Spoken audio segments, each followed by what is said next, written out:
நீங்கள் அல்லாஹ்விடம் தாங்க முடியாத சோதனை, அழிவில் வீழ்வது, விதியின் கேடு, எதிரிகளால் ஏற்படும் மன உளைச்சல், கடன் பிரச்சனை ஆகியவற்றிலிருந்து பாதுகாவல் கோருவதற்காக இந்த துவாவை ஓதுங்கள் என்று நபி ஸல்லல்லாஹு அலைஹி வஸல்லம் அவர்கள் கூறினார்கள்.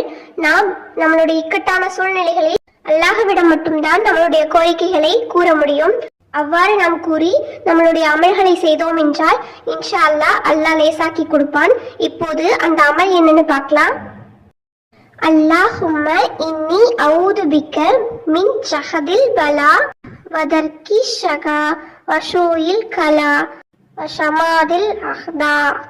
அல்லாஹ்வே, துன்பத்தின் வேதனையிலிருந்தும் துயரத்தின் மிக குறைந்த ஆழத்திலிருந்தும் விதிக்கப்பட்டவற்றின் தீமையிலிருந்தும் எதிரிகளின் தீமையிலிருந்தும் உன்னிடம் நான் பாதுகாவல் தேடுகிறேன். இதுவே இந்த துவாவின் பொருளாகும். இந்த துவாவை ஓதி இந்த 4